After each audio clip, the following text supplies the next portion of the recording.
मध्य प्रदेश में इंदौर को देश का नया औद्योगिक हब बनाने का संकल्प सीएम मोहन यादव ने लिया है। इसी के चलते सीएम ने इंदौर संवाद कार्यक्रम के तहत उद्योगपतियों और निवेशकों से खुलकर बातचीत की। उन्होंने इस दौरान प्रदेश में निवेश को बढ़ावा देने, छोटे मोटे उद्योग को समर्थन देने और औद्योगिक विकास की नई संभावनाओं पर भी जोर दिया।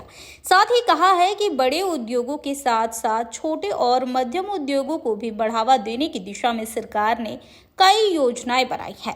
अगर कोई छोटा निवेश सेंधवा या फिर अलीराजपुर जैसे पिछड़े क्षेत्र में उद्योग लाना चाहता है तो उसे भी विशेष लाभ मिलेगा। उन्होंने बताया है कि 10 करोड़ रुपए से अधिक के निवेश पर प्रोत्साहन दिया जाएगा। वहीं छोटे निवेशकों के लिए यह सीमा 2.5 करोड़ रुपए तय की गई है। इसके साथ ही उन्होंने इंदौर के साथ उज्जैन को भी औद्योगिक बेल्ट बनाने की बात कही है। सरकार ने पीथमपुर, देवास, उज्जैन, मक्सी और नगदा को मिलाकर एक विशाल औद्योगिक कॉरिडोर विकसित करने पर भी काम शुरू कर दिया है। इन शहरों के बीच कनेक्टिविटी को बेहतर बनाने के लिए 6 हाईवे प्रोजेक्ट पर काम किया जा रहा है, जिससे यह क्षेत्र जल्द ही राज्य के सबसे बड़े औद्योगिक केंद्रों में शामिल होगा। इसके साथ ही मुख्यमंत्री ने उद्योगपतियों को भरोसा दिलाया है कि सरकार उनके साथ कंधे से कंधा मिलाकर चलेगी।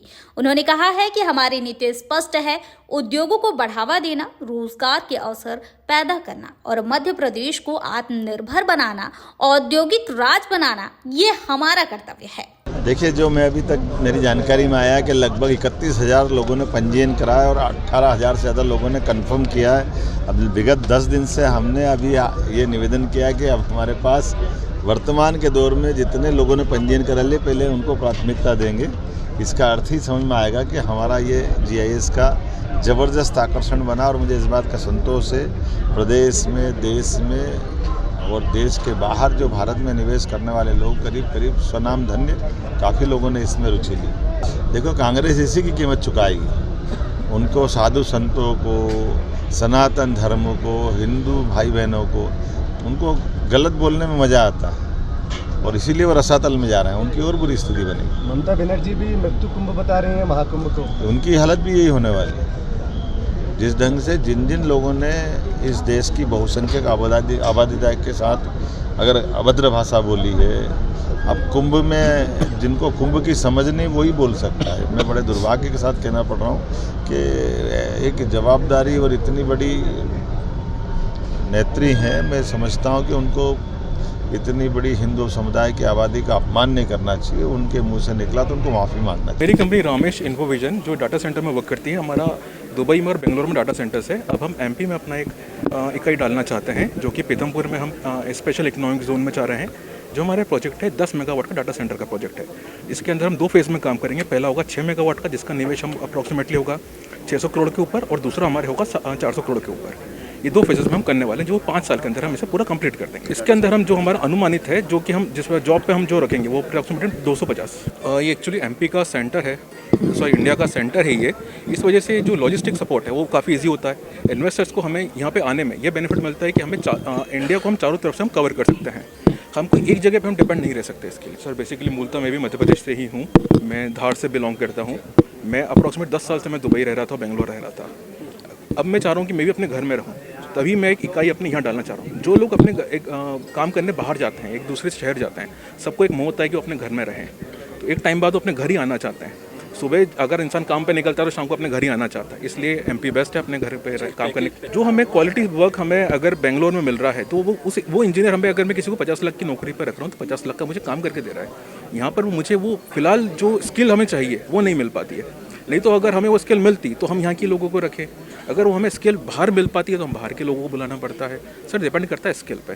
आप एक चैनल में हैं, अगर आपके स्किल वाला उन्हें दूसरा मिल पाएगा तो उसे रखेंगे, या आप किसी को पेरोल पे रखेंगे तो आप उसकी स्किल देखना चाहते हैं। सर, निवेश करने के लिए मध्य प्रदेश सर्वोत्तम राज्य आज के समय में बन चुका है। जो मध्य प्रदेश शासन की जो योजनाएँ हैं सब्सिडी को लेकर और जिस प्रकार से नियमों को जो सरलीकरण किया है, उससे लग रहा है कि एक अच्छा निवेश मध्य प्रदेश में इस बार आने का है। एक्सपेक्ट किया जा रहा है कि 15 लाख करोड़ से अधिक के निवेश योजनाएं इस समिट में साइन होगी और आने वाले वर्षों में इंदौर और उसके आसपास का क्षेत्र पूरे भारत के प्रमुख शहरों में सम्मिलित हो जाएंगे और एक अच्छा स्थान अपना पूरा ग्लोबली इंदौर और मध्य प्रदेश उपस्थिति अपनी दर्ज करा पाएगा। लैंड बैंक के लिए काफ़ी प्रयास MPIDC के अधिकारियों द्वारा किए जा रहे हैं। एक बड़ा लैंड बैंक इंदौर में लैंड पुलिंग स्कीम के तहत बनाया जा रहा है, पीतमपुर सेक्टर 7 जो 2000 एकड़ का है। इसके अलावा इंदौर के आसपास के 100 किलोमीटर क्षेत्र में लगभग 10-15 हज़ार एकड़ ज़मीन उद्योगों के लिए आरक्षित की जा चुकी है, जो आने वाले 2-3 वर्षों में औद्योगिक क्षेत्रों के रूप में हमको दिखने लगेंगे। आवश्यकता है उद्योगपति के मन की इच्छा की कि वो आए, हिम्मत करें और अपना उद्योग संचालित करें। हमारे जो उद्योगपति बंधु उनको दिखाना चाहते हैं कि किस प्रकार से GIS की स्कीम से किस प्रकार से फ्रेंडली स्टेट बन चुका है, इंडस्ट्री फ्रेंडली स्टेट। तो इन सब बातों को दिखाने के लिए हमने भी एक पत्र लिखा है, अभी जवाब आया नहीं है, उम्मीद करते हैं कि जवाब आएगा। देखिए, ग्रीन इंडस्ट्रीज़ और जो इमर्जिंग टेक्नोलॉजीज़ है, जैसे आर्टिफिशियल इंटेलिजेंस से रिलेटेड, इलेक्ट्रॉनिक चिप निर्माण से रिलेटेड, इस प्रकार की जो आने वाली तकनीक है, लिथियम आयन बैटरी के रिलेटेड, उसकी सप्लाई चेन की जो इंडस्ट्रीज़ है उसको रिलेटेड, इलेक्ट्रिकल व्हीकल्स को लेकर इंडस्ट्री के लिए जो राज्य शासन है वो बहुत प्रयास कर रही है। फुटवेयर क्लस्टर और टॉय क्लस्टर फुटवेयर की जो स्कीम्स आई है गवर्नमेंट ऑफ इंडिया की, उसको लेकर भी मध्य प्रदेश शासन चिंतित है कि इन स्कीम्स को नीचे तक पहुंचाकर उद्योग को वृद्धि करवाई जाए। इंदौर रीजन के सारे बड़े उद्योगपति यहाँ पर हैं, मुख्यतः क्या मांग अपनी बात रखने वाले हैं, क्योंकि GIS तक वो सब बातें पहुँचे। मुख्यमंत्री जी 1-to-1 अब से निजी औद्योगिक क्षेत्रों के विकास को लेकर कुछ विसंगतियाँ हैं, तो उन विसंगतियों को नियमन बनाकर दूर करने की आवश्यकता है। आश्रय निधि शुल्क जैसे औद्योगिक क्षेत्रों के विकास में लिए जा रहे हैं, जबकि ये लागू नहीं होता है। तो ऐसे नियमों को ध्यान आकर्षण माननीय मुख्यमंत्री जी के समक्ष करवाया जाएगा और हमें पूरी उम्मीद है कि इन नियमों से शीतलीकरण उनको जल्द ही मिलेगा।